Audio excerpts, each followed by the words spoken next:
Buenos días, profesores. Mi nombre es Ariel Letzkos y en conjunto con mis compañeros en esta ocasión hablaremos sobre la otitis media aguda. Comenzaremos con una presentación de la patología para luego hablar y describir el oído en términos generales. Hablaremos también de la epidemiología de la enfermedad y profundizaremos las bases anatómicas del oído medio para después seguir con la anatomía patológica. Describiremos las causas, diagnósticos, tratamiento y prevención de la enfermedad y finalizaremos con la conclusión y la bibliografía. ¿Qué es la otitis media aguda? Como breve presentación de la patología y a modo de introducción, se definirá la otitis media aguda y se describirán sus principales características. La otitis media aguda se define como un proceso infeccioso inflamatorio del recubrimiento mucoperióstico del oído medio y o el proceso mastoides, con acumulación de efusión retrotimpánica. Sus principales características son la presencia de líquido en la cavidad del oído medio y se asocia con signos y síntomas de inflamación local, que se detallarán en el transcurso de la presentación. Habitualmente, la otitis media aguda es debida a etiología viral o bacteriana, que en general acompaña una infección de las vías respiratorias superiores o se deriva secundariamente de ella. También resulta interesante destacar que es una enfermedad con alta prevalencia a nivel mundial, principalmente en pacientes de edad pediátrica. ¿Qué es el oído y cómo está constituido anatómicamente? El oído es el órgano encargado de la audición y del equilibrio y se encuentra subdividido en una porción externa, una media y una interna. Como se señala en el video, podemos observar la porción externa, la media y la interna. La porción externa va a estar constituida por el pabellón auditivo u oreja y por el canal auditivo o conducto auditivo externo. Esta porción se encarga de transmitir el sonido hacia la porción media,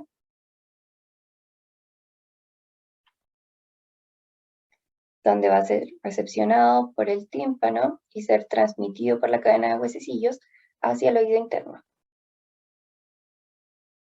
En el oído interno va a ser recepcionado por la cóclea y este va a transmitir el sonido hacia el cerebro. En el oído medio también encontramos las trompas de Eustaquio, las cuales se encargan de igualar la presión del oído medio con la presión atmosférica. Y en el video podemos observar cómo la cadena de huesecillos se encarga de transmitir el sonido hacia el oído interno.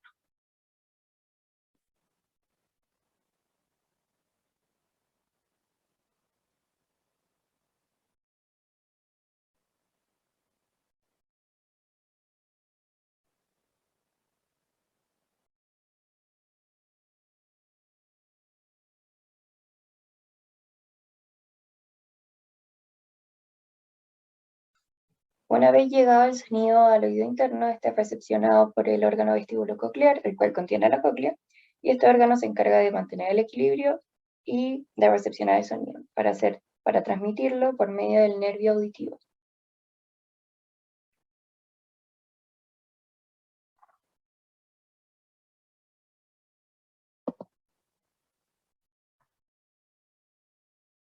Epidemiología.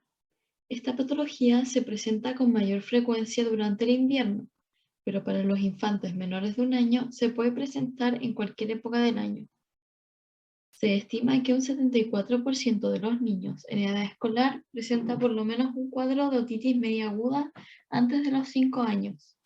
Por ende, es muy común en niños, siendo el grupo de mayor riesgo entre los 6 y 8 meses de edad.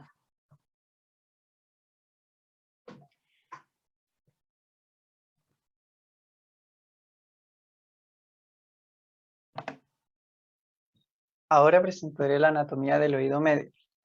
El oído medio es una estructura principalmente ósea que se encuentra en la porción petrosa del hueso temporal y en su interior está cubierto por una mucosa. Esta es una cavidad que se compone principalmente de dos porciones: el mesotímpano o cavidad timpánica, que es la porción inmediatamente medial a la membrana timpánica, y el epitímpano, que es la porción que se encuentra superior a la membrana timpánica. Además de esto, la cavidad presenta dos comunicaciones principales, que serían una comunicación posterior con el antromastoideo y una comunicación anterior con la nasofaringe mediante la tuba auditiva. Por último, la función del oído medio es transferir energía desde las vibraciones del aire en el conducto auditivo externo hacia el fluido del oído interno, y esto lo hace principalmente mediante una cadena de huesecillos.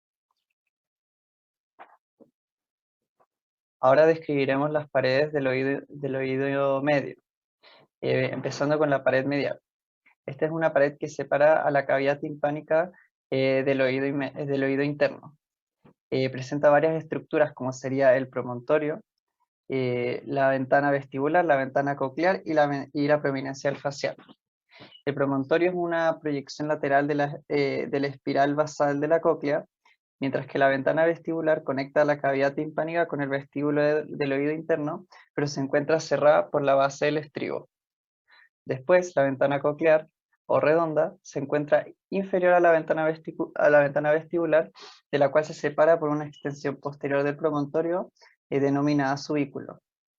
Esta ventana conecta la cavidad timpánica con la rampa timpánica de la cóclea, pero se encuentra cerrada por la membrana timpánica secundaria. Por último, la prominencia del facial corresponde a la porción superior del acueducto del nervio facial y contiene el nervio facial en su interior. La pared medial, el canal cruza desde el proceso cocleariforme, pasa superior a la ventana vestibular hacia posterior y luego se curva hacia inferior en la pared posterior de la cavidad timpánica. Después, la pared posterior del oído medio, que contiene dos estructuras principales, el aditus del antromastoideo y la eminencia piramidal. El aditus del antromastoideo es una apertura que va desde el receso epitimpánico hasta el antromastoideo. En la pared medial de esta apertura hay una eminencia que se encuentra posterior superior a la prominencia del nervio facial, que corresponde a la posición del canal semicircular lateral. La eminencia piramidal se encuentra posterior a la ventana vestibular y se encuentra anterior a la porción vertical del nervio facial. Es una eminencia hueca que contiene al músculo estapedio en su interior. Luego, la pared anterior es una lámina ósea delgada que forma la pared posterior del conducto carotídeo. La pared también contiene el conducto del músculo tensor del tímpano y la apertura de la tuba auditiva, ambos separados por un septo óseo delgado. Dentro de la cavidad timpánica, el conducto tensor del tímpano se distribuye posterolateral en la pared medial y también termina justo superior a la ventana vestibular. En este lugar, el extremo posterior del septo óseo se curva hacia el lateral, formando el proceso cocleariforme. La pared lateral del oído medio está conformada por el tímpano o membrana timpánica y por la porción ósea que está formando parte del receso epitimpánico. La membrana timpánica tiene una dimensión de 9 a 10 milímetros, una inclinación de 45 grados y una forma elipsoidal o de cono abombado hacia adentro. Esta presenta tres capas, una fibrosa en el centro, una cutánea que recubre también el conducto auditivo externo y una mucosa. El martillo se relaciona con la porción fibrosa pero cubierta por la mucosa. Ahora en cuanto a la pared superior, esta se relaciona con la fosa craneal media y contribuye a limitar el receso epitimpánico, mientras que la pared inferior, o también llamada pared yugular, se relaciona con el bulbo de la vena yugular interna. Por último, los contenidos del oído medio. Primero están los tres huesecillos del oído, que serían estos tres. Y estos tres forman la cadena que transfiere la energía desde la membrana timpánica hacia el vestíbulo del oído interno. El martillo, que es este de aquí, es el más lateral de estos huesos y presenta una cabeza, un cuello y un manubrio. La cabeza se encuentra en la porción epitimpánica de la cavidad y articula con el cuerpo del yunque desde posterior. El cuello es la porción inferior a la cabeza y desde inferior a este emergen dos procesos, el anterior y el lateral. Después, el manubrio desciende hacia inferior, medial y posterior y se inserta en la membrana timpánica. Después estaría el yunque, que se compone de un cuerpo y dos ramas, una larga y otra corta. El cuerpo del yunque presenta una carilla articular en su porción anterior que se articula con la cabeza del martillo. El proceso largo del yunque desciende paralelo al manubrio del martillo y su extremo inferior se dobla hacia medial y termina con el proceso lenticular que articula con la cabeza del estribo. Por último, el estribo, que presenta una cabeza, un cuello, dos ramas y una base, es el hueso más pequeño de los tres. La cabeza del estribo se dirige hacia lateral y articula con el proceso lenticular del yunque. Después presenta un cuello, que en su porción o en su superficie posterior se inserta el músculo estapedio. Después, las ambas ramas del estribo divergen desde el cuello hacia medial y se unen por la base del estribo, que se inserta en la ventana vestibular con un anillo fibroso. Además, esta cavidad contiene dos músculos, sería el músculo tensor del tímpano y el músculo estapedio. El músculo tensor del tímpano se encuentra en una cavidad ubicada superior a la porción ósea de la tuba auditiva.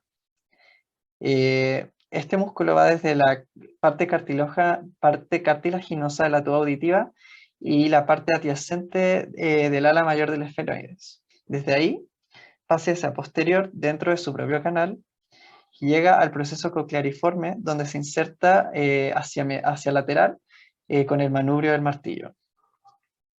Este músculo es inervado por el nervio pterigoideo medial, que es rama del nervio mandibular, y su acción es traccionar el martillo hacia medial, lo que tensiona a la membrana timpánica.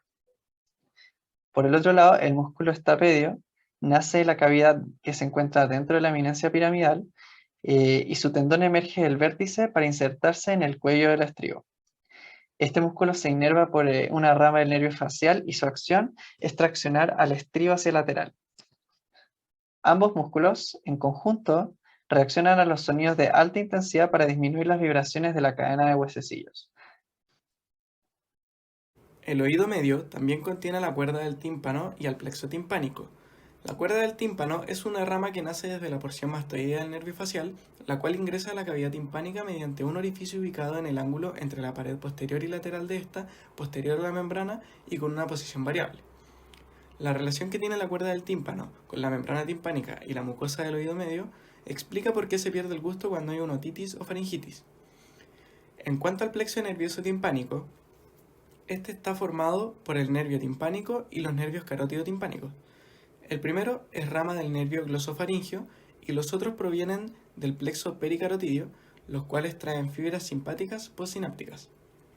El plexo timpánico inerva la mucosa de la cavidad timpánica, la tuba auditiva y las celdillas mastoideas.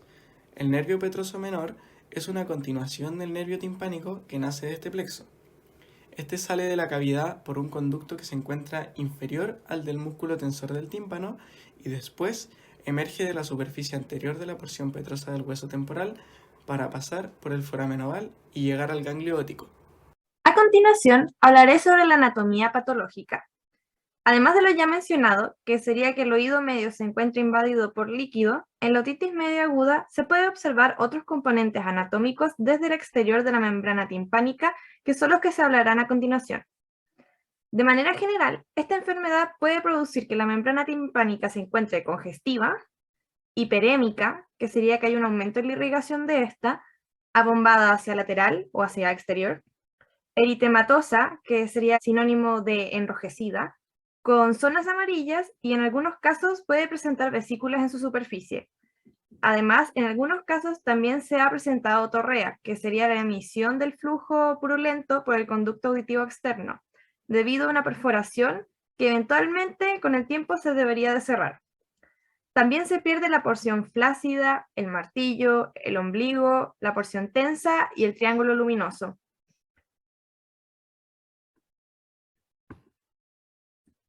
En este video podemos ver la comparación entre una membrana timpánica saludable y una con otitis media.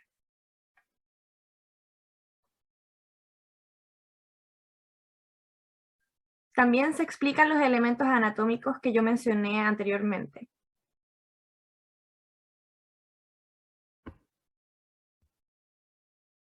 A continuación, se mostrará el proceso de avance en un caso de otitis media aguda con su respectiva descripción. En la fotografía número 1, se observa el inicio de la enfermedad en un oído izquierdo. Podemos ver que la membrana presenta congestión, está abombada, eritematosa en el cuadrante postero superior y aún conserva el triángulo luminoso. Por otro lado, en la foto 2 se encuentra abombada y eritematosa. En cuanto a la foto número 3, se aprecia una gran vascularización, persiste el abombamiento y se aprecia el aparecimiento de una vesícula en el cuadrante posterior inferior. Luego, finalmente, en la imagen número 4, la otitis media aguda ya ha desaparecido y a su paso se produce una descamación de la membrana timpánica.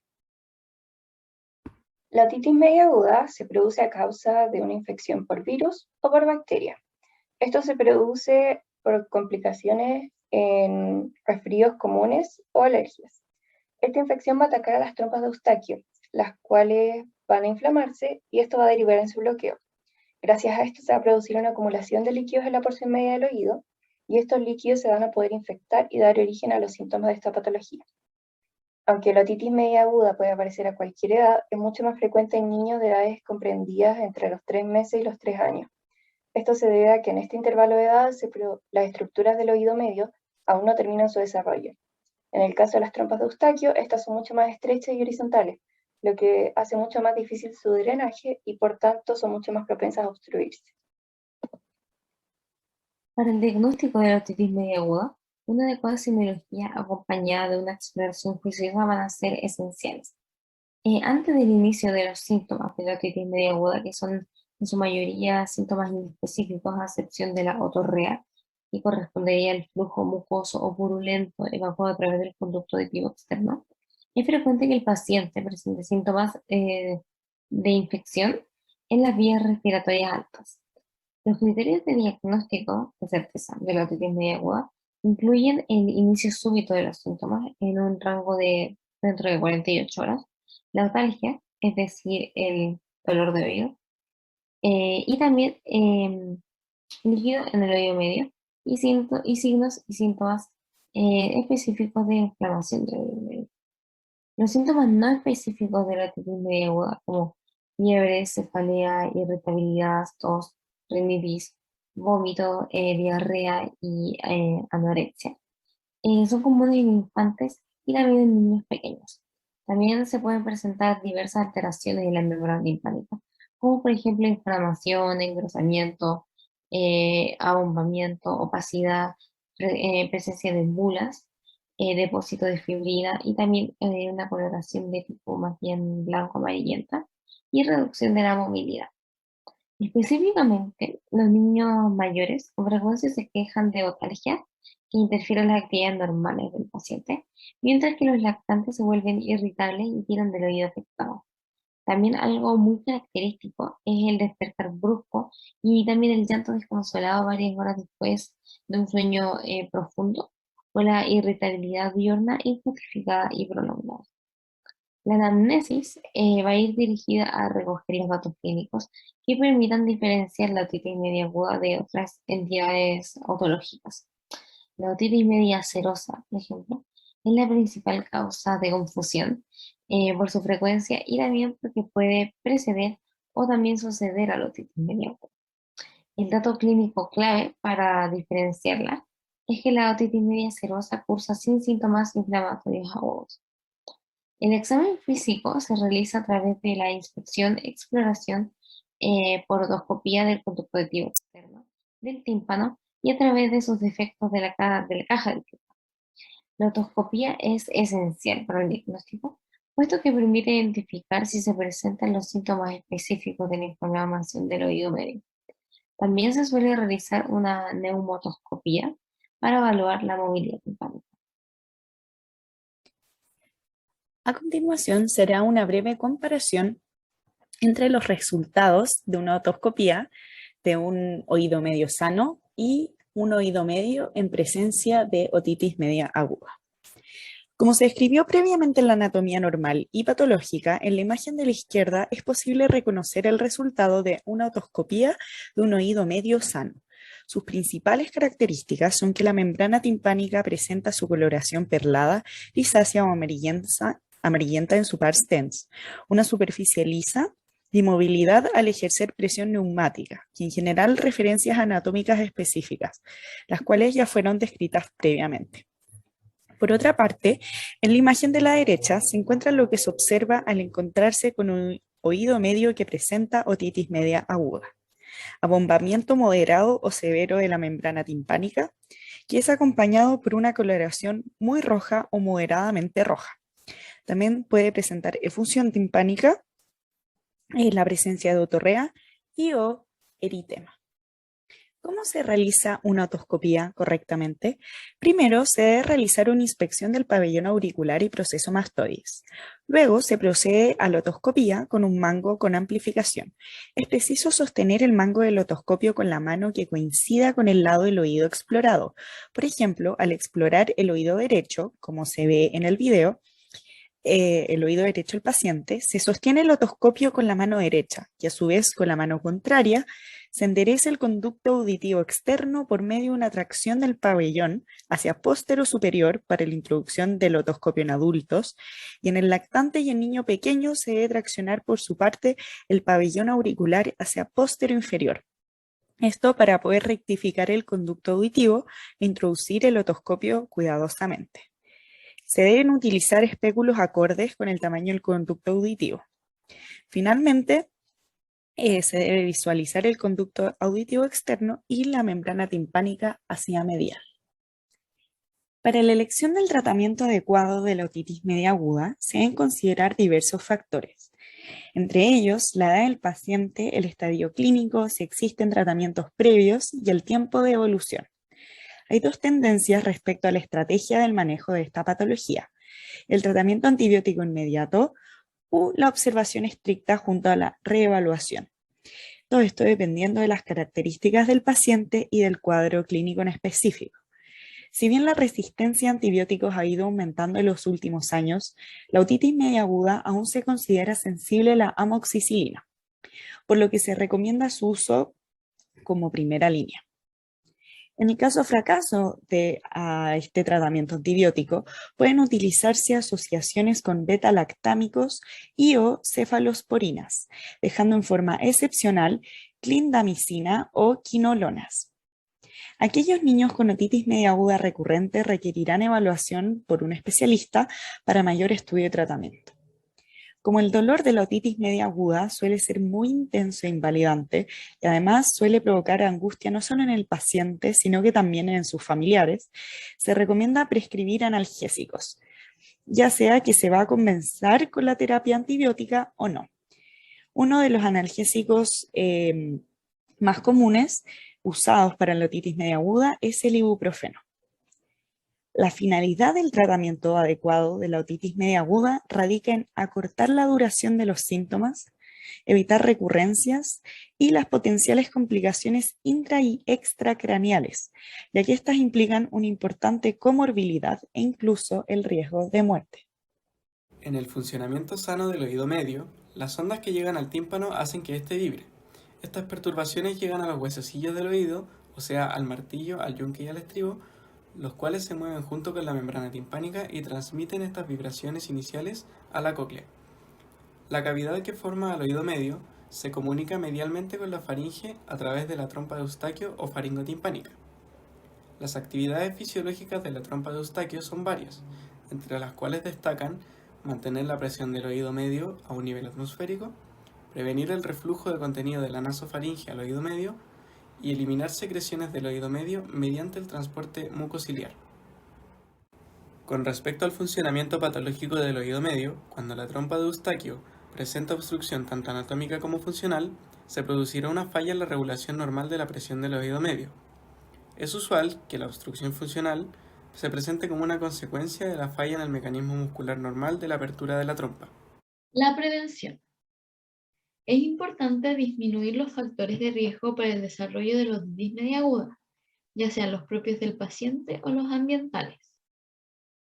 Por un lado, si el paciente presenta datos de hipertrofia adenoidea, alergia o antecedentes de cuadros infecciosos recurrentes, debe ser considerado candidato a control alergiológico o bien a procedimientos quirúrgicos como la adenoidectomía o amigdalectomía. Además, se recomienda vacunarse contra Streptococcus pneumoniae, dado que es el agente infeccioso con mayor prevalencia en la otitis media aguda. Y contra la influenza. Otras medidas preventivas se relacionan directamente con el medio ambiente, así que se sugiere evitar el tabaquismo intradomiciliario, el empleo de chupones o biberones, tener cuidado específico en las guarderías, evitar alergenos en el medio ambiente, al igual que cotonitos para los oídos. A continuación veremos un video.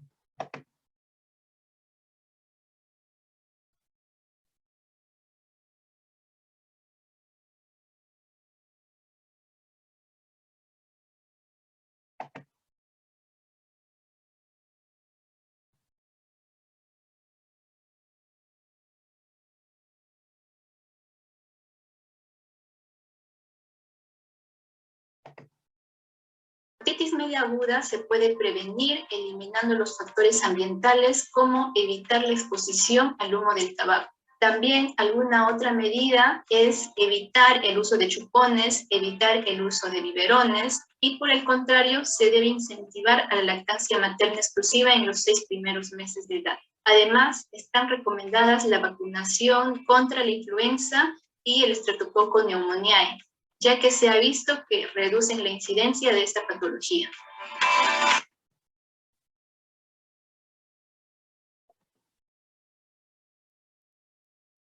En conclusión, la otitis media aguda es una patología común causada generalmente como una complicación de un resfriado común o alergias. Además, esta patología es más común en pacientes pediátricos debido a la anatomía que presentan. Es importante el reconocimiento de los síntomas de la otitis media aguda y una otoscopía minuciosa para un diagnóstico clínico. Y el tratamiento tiene como objetivo principal aliviar el dolor con analgésicos y evitar complicaciones y recurrencias. Por último, es importante mencionar que la otitis media aguda suele darse por infecciones que pueden prevenirse, por lo que es importante el cuidado y la prevención. Muchas gracias por escuchar nuestra presentación.